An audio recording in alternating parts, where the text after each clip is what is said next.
So welcome back. I am so excited for this next conversation. It's both powerfully and deeply important. We're talking about the case of Brisa de Angulo, a Bolivian activist and survivor who has been at the forefront of challenging how societies respond to sexual violence. Brisa courageously brought her own case forward after experiencing abuse as a teenager, and when the national justice system failed to protect her, she pursued accountability at the Inter-American Court of Human Rights.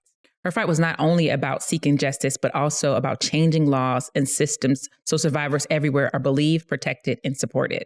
I'm honored to be here with Brisa, Rosie, and Rosa today. Can you both briefly introduce yourselves? Well, thank you so much. It's such an honor and privilege to be with you all today, and also to have this opportunity to lift up the tremendous leadership and courage of survivors who, like Brisa, have made such a huge impact in this work to prevent and end gender-based violence. And I've had an opportunity over the last 3 decades to be involved in this work in many different ways. First, as a direct legal service provider working with survivors, but then having an opportunity to work in national policy advocacy, legislative advocacy, and in government. Most recently, I had the opportunity to serve at the White House as a senior advisor on gender-based violence during the Biden-Harris administration, and then to serve as the director of the Office on Violence Against Women at the U.S. Department of Justice. And presently, I work as co-director of the MOSAIC initiative at the Battered Women's Justice Project, also known as BWJP. So it's an opportunity to really work with local communities and states in implementing so much of this groundbreaking work, and also have the opportunity to support this work globally. At BWJP, we have the Center on Global Rights for Women, and also presently as a visiting senior research scholar at the University of Miami's Human Rights Program at their law school. So this dialogue today about how we're doing this work domestically and globally is so important. So thank you. Absolutely. Well, first of all, thank you so much for the invitation. And I just want to recognize the opening of this space, to discuss not only Brisa's wonderful work, but also her life, and also her case before the Inter-American Court of Human Rights. And I've actually been quite lucky because I've been able to work with Brisa since she actually first brought the case before the Inter-American Commission on Human Rights, and until it became a judgment of the Inter-American Court. And now I'm actually in academia. I actually work as a full-time dean and a full-time professor in the area of international law and human rights and women's rights. And I've continued working with Brisa on that journey. So thank you so much. And I salute your work as well in this area. Thank you so much. And I'm so excited to learn more about how Brisa's story has impacted your journey as a professional in this space also. So to begin, we'll hear directly from Brisa. Although she couldn't join us live today, she shared a message on her journey. My name is Brisa de Angulo, and I am the CEO and founder of A Bruise of Hope. But I am more known for my case at the Inter-American Court. When I was a child, I was repeatedly raped and tortured by an adult family member. And in that process, I, just like most of victims of sexual violence, I developed bulimia, anorexia, self-mutilation, suicide attempts. And in that process, I realized that I wasn't alone, but that there were thousands of children that were going through what I was going through. I tried to look for justice in my country, and everywhere that I went, I was ostracized, blamed, told that it was my fault. And that's when I made a decision that I was going to use my voice to make a difference. So even though I was still a child then, I funded the first and only program in the country for child victims of sexual violence. And then I decided that I needed to get educated so that I had the skills to support other children. So I went into doing my degree in psychology, and then I did my degree in neuropsychology because I wanted to understand how trauma affects the brain and how, as people who accompany children who've been through this type of trauma, can see the impact and then support them. So after I went through my master's in neuropsychology, I continued working with children, and I realized that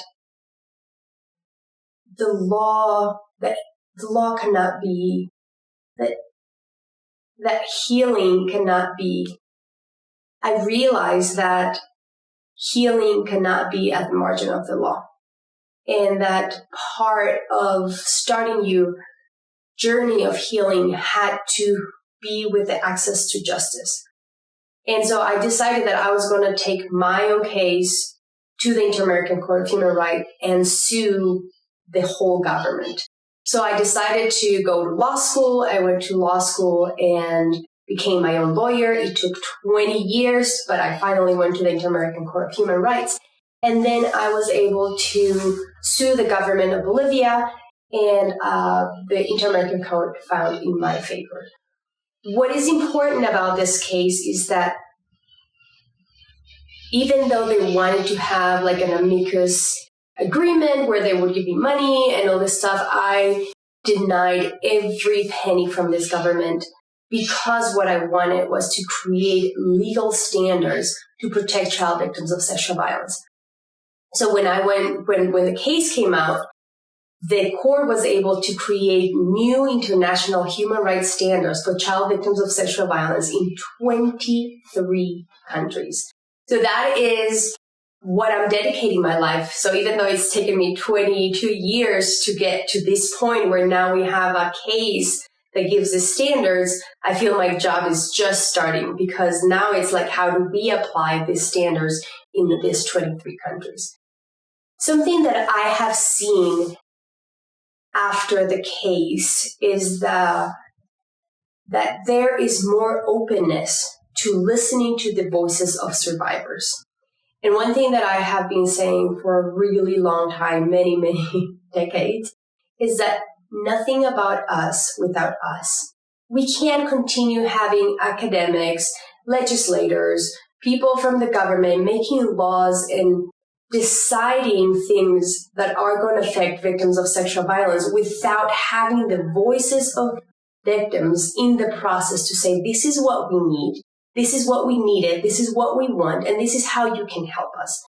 And so what I am seeing now is the emboldened of survivors and how they are recognizing how important their voice is.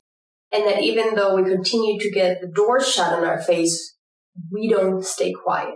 So we have been able to create this regional coalition of survivors who support each other, who have a strategy for the region, and we work to make sure that all these standards are changed in all these 23 countries. So I think one of the most important things in this process is to recognize that even though my aggressor tried to take my childhood away, tried to take my dreams away,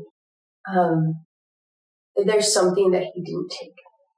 And that was my voice. And through my voice, I have reconstructed myself. Yes, maybe I am not who I would have been, but I get to decide who I want to be. And I get to decide every single day where I want to go, what I want to do, with who I am.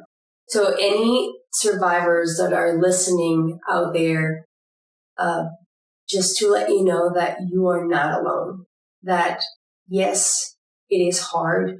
Yes, it is painful. And yes, it feels like there is no way out. And many times the only way out seems to be taking your life away. I want to let you know that there is a way out. I have been working for 22 years with thousands of child victims of sexual violence. And it is beautiful to see how they can regain the wonder and the beautifulness of being alive. And so I don't like the word survivors that much, because I don't just want to survive. I want to super live. I want to fully live. And so to see that we can enjoy every single day of our lives and get to enjoy the sunlight and the flowers, things that our aggressor made us not want to feel or think or enjoy, and to feel that that's possible, it's a big hope. I know it's not easy, but it's a fun journey when you learn to become your best friend. That your best friend is yourself, and you and your best friend are going to make it happen. So I think that it is important that we all work together to end child sexual violence.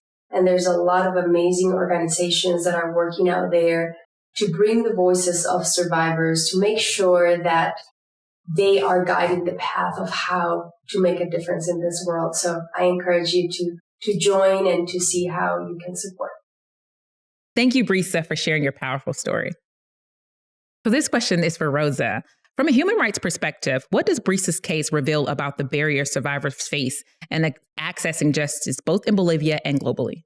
Well, first of all, for me, it's a very emblematic case, of the magnitude and prevalence of the problem of sexual violence against girls and also incest, not only in the region, but globally. Mm-hmm. And when you look at the judgment of the Inter-American Court of Human Rights, I would say there's 4 aspects in particular that really illustrate, why, we keep on paying so much attention, right, to the situation of girls and why they need this special lens, when it comes to their cases before administration of justice systems, but also when it comes to the legislative framework and the implementation aspect. One of the most important aspects of the judgment is that the court recognizes that cases of girls, when they're being seen by the administration of justice, and that means when they're investigated and when they're prosecuted, there are massive delays, right? And also very, very comprehensive irregularities, which prove to be insurmountable in many cases, leaving all these aggressors in impunity. In the case of Brisa in particular, the court basically confirmed there's a higher standard for administration of justice systems in order to process these cases, which means that there shouldn't be delays. And also they should have what we call this gender perspective, but also this children's rights perspective. Right. When they're being investigated, which means they should be free from gender-based stereotypes. They should be free from intersectional discrimination. Brisa, for example, suffered a lot of revictimization, when this case was seen in Bolivia. And I think what's amazing in her case is that she's actually one of the few survivors that actually reported this incident before the authorities. But then she basically went through an incredible amount of degrading treatment, not only her, but her family members, when she was trying to pursue justice. Other 2 aspects that I think are big on this case, one of them is the question of legislation. The reality is that all the legislative framework in Bolivia needs reform, especially when it comes to, the criminal prosecution of cases related to sexual violence, the element of consent, which is a very important element now recognized at the international level, is not recognized in that legislation. The Inter-American Court basically ordered the state to reform 3 sets of legislation, which is pretty historic for the court. And lastly, I would say, for me, one of the most important legacies of the judgment is the area of reparations. You have a court that is very substantive in ordering the state of Bolivia to reform their entire legislative, institutional, programmatic, and services framework, on behalf of survivors of sexual violence who are girls, and it's really interesting for me. The message to states is that you have to be ready to prevent these cases, to make sure these cases can be reported. Their job is not just prosecuting them when they have already occurred, right? Which is pretty major, in a region like the Americas. Yeah, absolutely. And I really appreciate that perspective about the messaging of preventative measures, right? It's what has happened and what has been before seemed very reactionary. So I really appreciated that perspective and that call out from the courts to say, okay, here's what you need to do, but here's how you need to prepare for it in the future. So that is amazing. And it is unprecedented that you see things like this happening. But it brings hope, right? It brings hope for the future that these things can happen and we can move forward in this direction. And I could dig into everything that you said and we could have a 2-hour conversation just about like the court's order in general. So thank you so much for that answer. And Rosie, like you have decades of experience. I remember hearing about your work when I was coming out of college. I'm not going to age myself many, many years ago.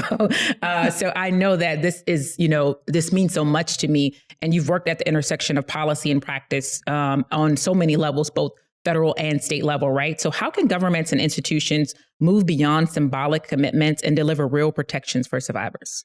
Yeah, thank you, Candace, for that question and for all your work and leadership in this space as well. And, just this past year, we were commemorating the 30th anniversary of the Violence Against Women Act, first passed in the U.S. in 1994. Beautiful celebration. Yes. And I think what was so powerful about that celebration, it was a reminder that it was actually the voices and leadership of survivors Their stories, which are so hard to share, but they do that with great courage and as leaders to bring about the kinds of legislative reform you're talking about. Because that's how VAWA came about. And each reauthorization, VAWA usually has to be reauthorized by Congress. No one ever says this law is great, we have solved the problem. Not at all. It's an opportunity with great humility to go back and listen to the voices of survivors, advocates, people on the front lines. What's working well that can be scaled up? How are we highlighting promising practices, supporting good work, but also where there are a lot of gaps and barriers and challenges. So every time we're working on reforming the laws further, but hearing about the lived realities on the ground. And so that's why I think the progress is so important for all countries. And as you said, in the US, we have not only the national federal law, but all the 50 states, 6 territories, all those laws that are so essential and are different across states. So it's learning on what's working, passing and reforming laws, but the laws are only as good as the paper they're written on if we are not implementing them well. And that's another huge barrier and challenge. And so a lot of that, as you've pointed out, and what's so important about Brisa's case and the ruling of the Inter-American Court, how are we training judges and prosecutors, law enforcement, but also the health professionals, public health, all across all these different systems that survivors interact with? They can either have a pathway to safety and justice and healing, or they can be re-traumatized, re-victimized, shaming, and we still see that. And so there's just a lot to be done. An example, even training on the neurobiology of trauma and how that impacts survivors. When we've done those trainings with judges and law enforcement, they're like, I wish I would have known this 20 years ago.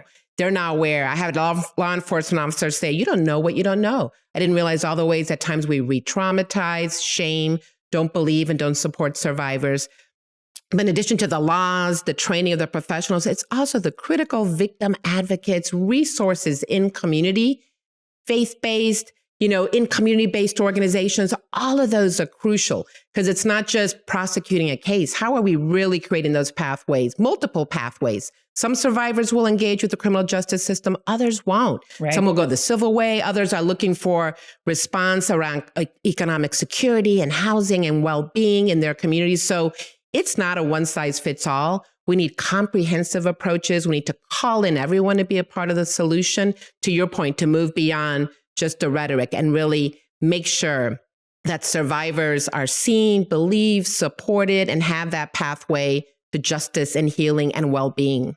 Absolutely. Thank you so much for that answer. And I love what you said, that the laws are only as good as the pen and paper that they were written on, right? Unless we get to the space of like operationalizing them and looking at it from a communal perspective and looking at it as that, there's no one way to solve this.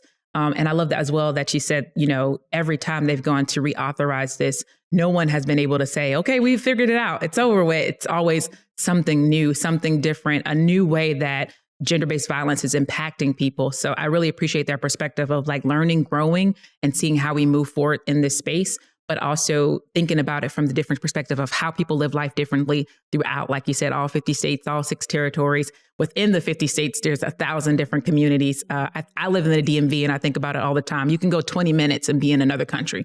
I mean, technically you're only in another state, but sometimes it feels like a different country. And I think that perspective is so valuable. So thank you so much for that response.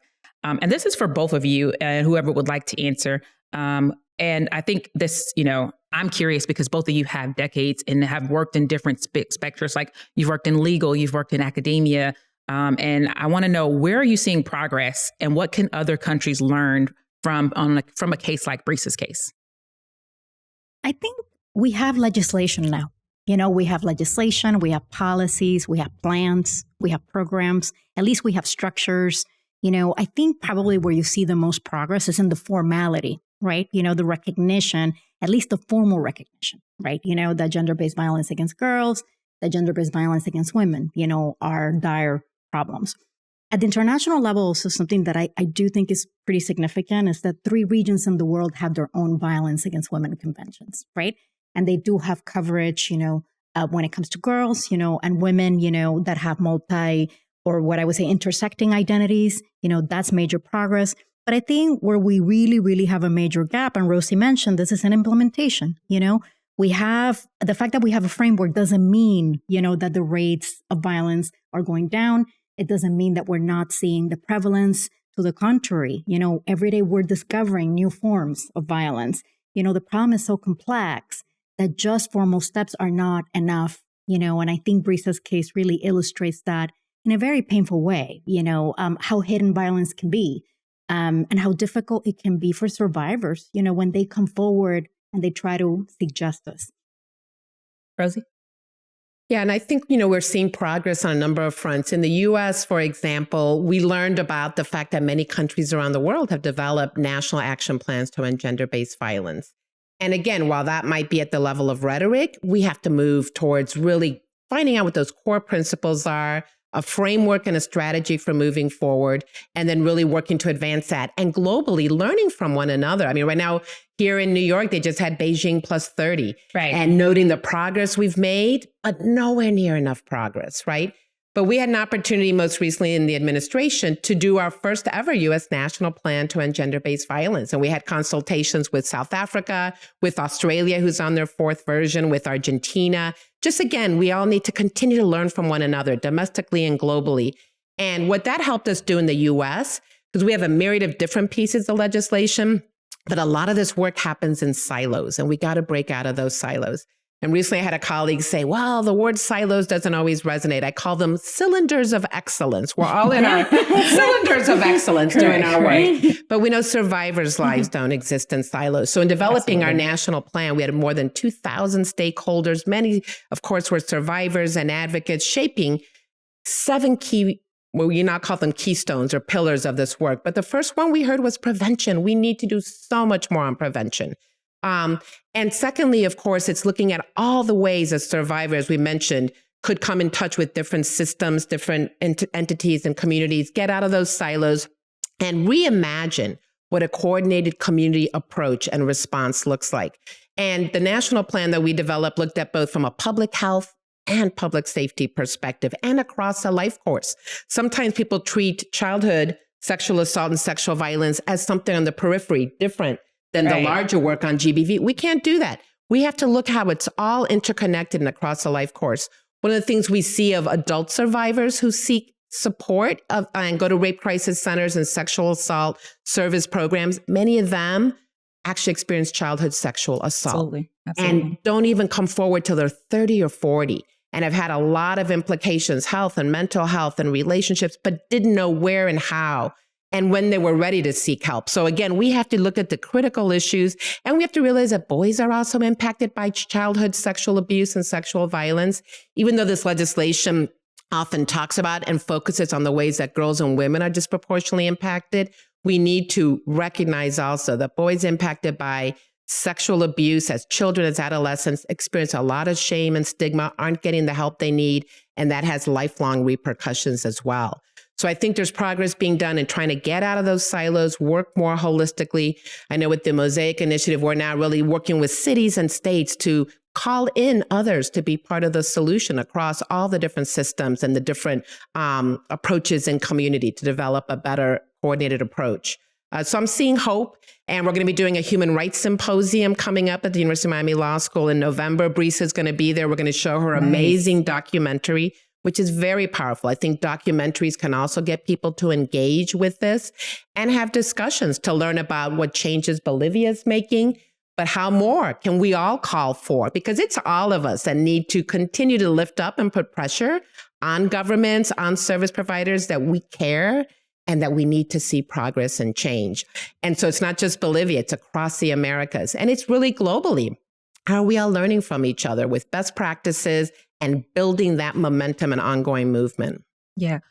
So that's the next question I had, and I'm throwing this on you. So this wasn't on the list, right? But I've heard you talk about that from the Beijing 30, from the different regional conventions that happen worldwide. How do we take those learnings and make sure that people are not, duplicating mistakes, so that, what we're doing here in the United States can be something that can be implemented in the UK or in Southeast Asia or in, Central Africa? How do we make sure that we are sharing those learnings and helping others implement the things and the changes that we are learning to be successful?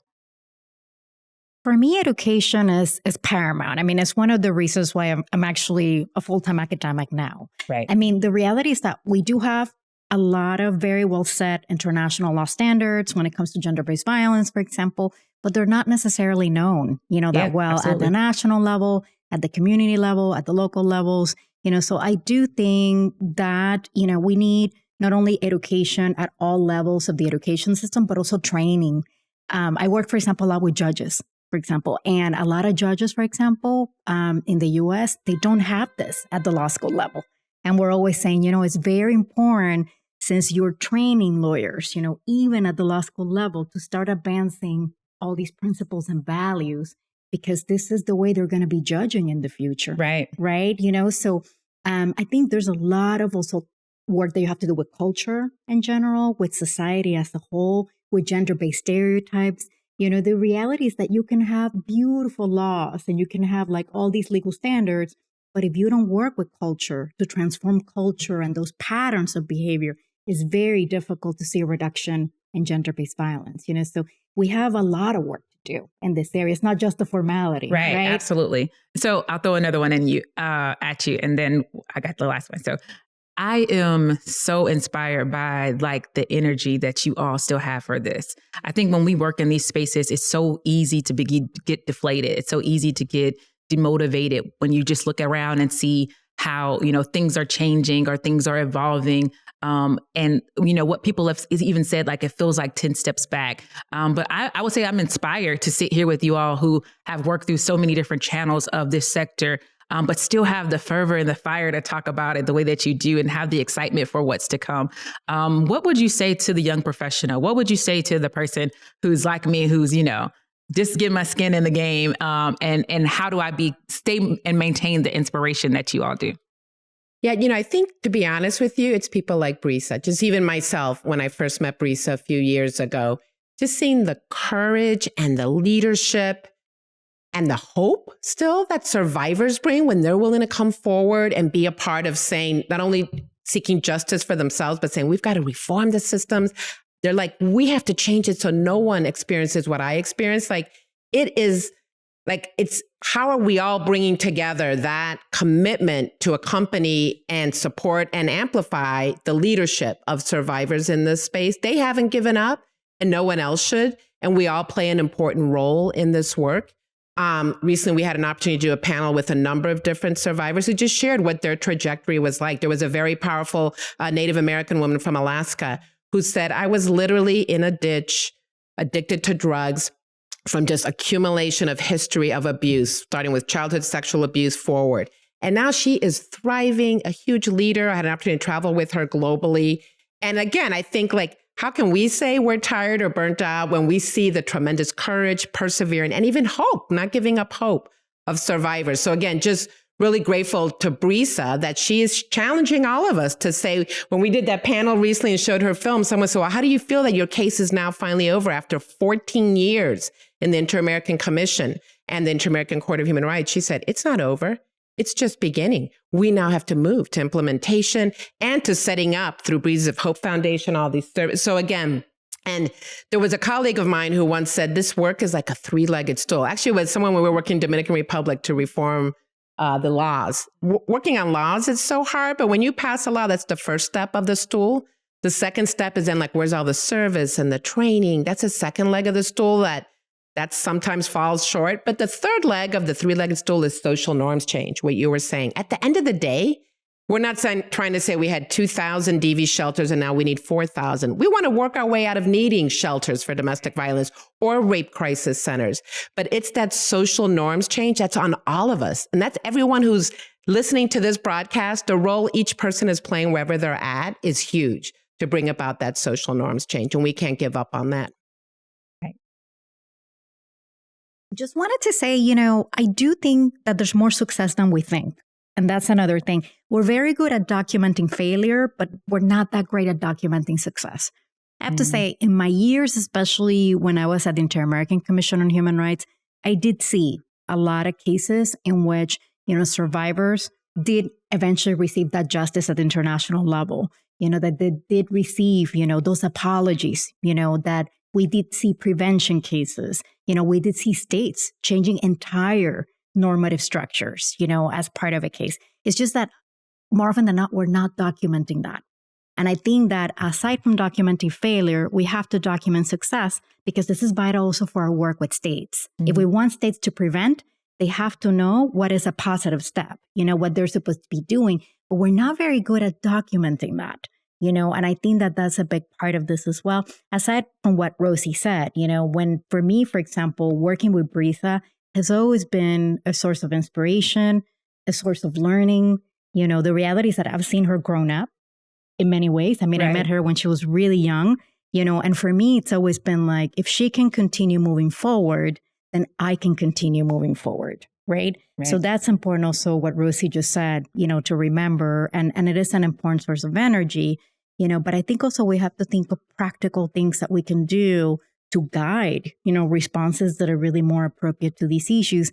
And I think in the area of documentation, we have a lot of work to do, especially when it comes to those successes.